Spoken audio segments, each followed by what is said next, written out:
Après. Inch'Allah. Ouais, il faut leur poser la question. Les 5 millions, 3 millions. Les 3 millions de parrain, fan lañ ko dugal. Jërëjëf Bour donc fan la Amadou Ba jëlee ay Amadou Ba bi mais tamit ñi ngi xaarandi ki nga xam ne moom Mame Boye Diao également dañ koy bàyyi xel bu baax si li nga xam ne waaw moom la ñu war a càmbar ay mbiram donc Amadou Ba son mandataire ba xam lan la ñuy wax.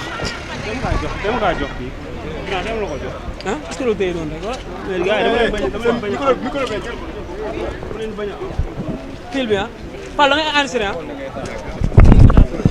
bi ñëwul.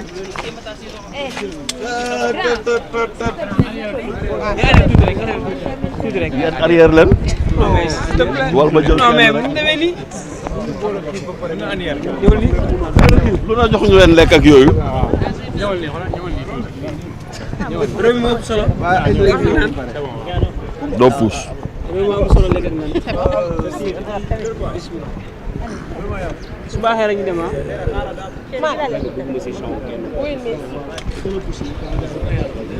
waa caméra yi booy nëbbuñu la sax. booy ñu ngi may jaay booy ñu ngi may jaay doole. Sénégal moo ëpp journaliste yi terre bi c'est la profession la plus.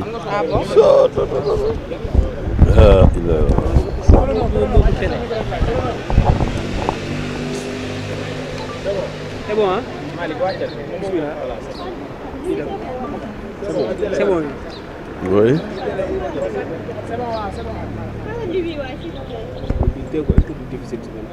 Qu'est-ce qu'on peut retenir par rapport à la candidature? Se présente d'abord. Oui, Benoît Sambou, mandataire de la coalition Benno Bokk Yakaar. Donc je suis en compagnie de mes deux confrères. Donc le représentant du candidat, l'honorable député Abdoulaye Diagne, et notre informaticien Omar Abdoulaye Ba. Nous venons de procéder à la vérification donc, de nos parrainages auprès du Conseil constitutionnel. Et la première chose à retenir, c'est que le Conseil constitutionnel a validé le nombre de 120 candidatures, 120 parrains que nous avons déposés, puisque comme vous le savez, nous avons choisi le parrainage des élus, c'est-à-dire celui effectué par les maires et les présidents de conseil départemental. Donc c'est une première satisfaction dans le processus de validation de la candidature du Premier ministre Amadou Ba, qui doit nous mener vers l'élection donc, de février 2024. Pourquoi ce choix concernant les parrainages citoyens? On avait entendu que vous avez collecté plus de 3 millions ou 5 millions de parrains.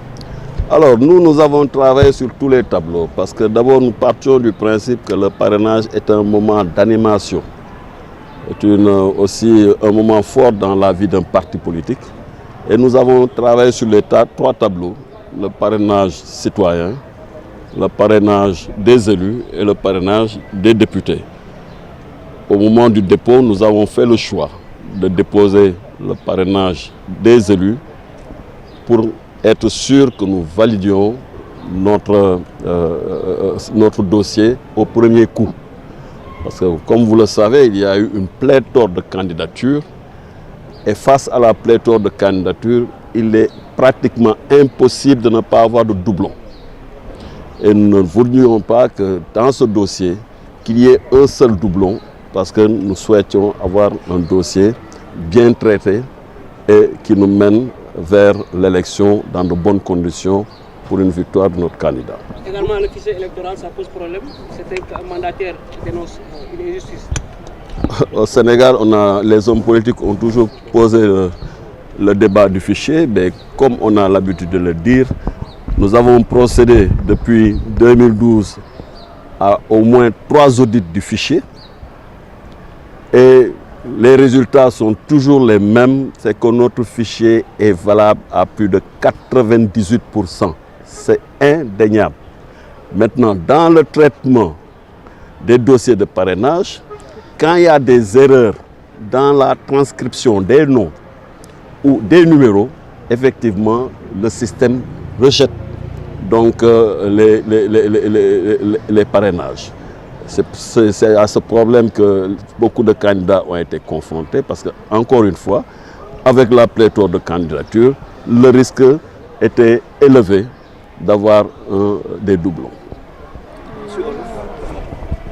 Waaw ñu ngi doogay génn conseil constitutionnel man nag samay rakk ñi ma bokkal liggéey bi muy honorable député Abdoulaye Diagne mi yor parrainage bi ak sunu informaticien mooy Oumar Abdoulaye Ba lu ñu njëkk a jàpp mooy am satisfaction parce que parrainage yu ñu déposé woon muy parrainage élu yi 120 parrains yu ñu déposé woon yëpp conseil constitutionnel validé na ko maanaam amul benn sikki saxa ci sunu dossier de parrainage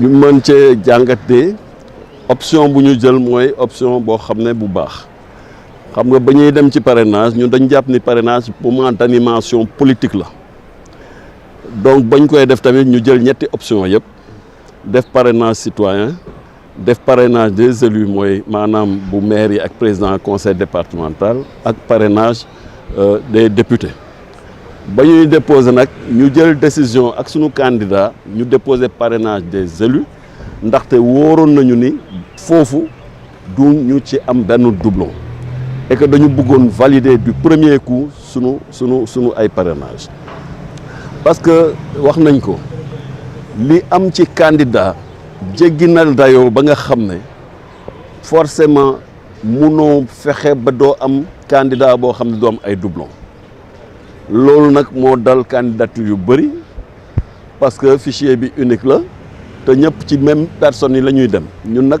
donte wóolu nañ suñu ay militants donte wóolu nañu population yi dañu préféré woon assurer suñu dossier dès le premier passage sans que mu am benn sikki sàq et que ñun jublu nag léegi ci valider définitivement candidature bi ak yeneen pièces yi nga xam ne déposé nañ ko pour que ñu mën a jublu ak dal ci campagne bi ñu ñëw ba pare liggéey pour jox ndam sunu candidat. par rapport ak fichier électoral bi ana yenn kàddu nga si wax ñii du baaraam tuuti fichier bi ni ko war a mise à jour de 2019 à 2024. waaw loolu xam nga homme politique yi moom foo leen fekk rek ñu ngi wax fichier mais depuis 2012 audité nañu fichier bi je crois ñetti yoon audit yi ñu def yëpp même résultat yi la ñu génne mooy sunu fichier il est valable il est fiable à plus de 98%.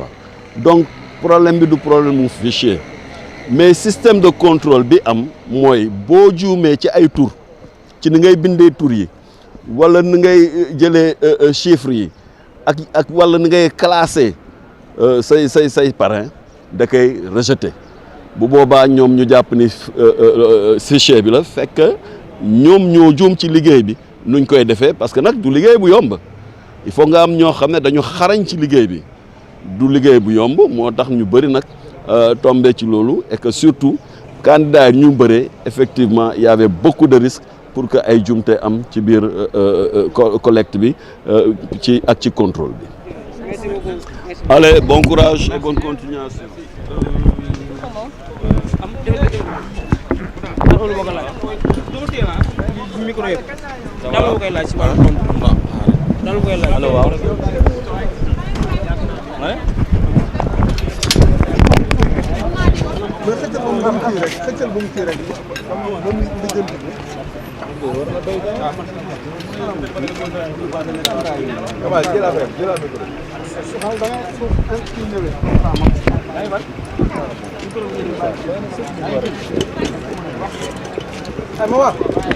Mama, micro.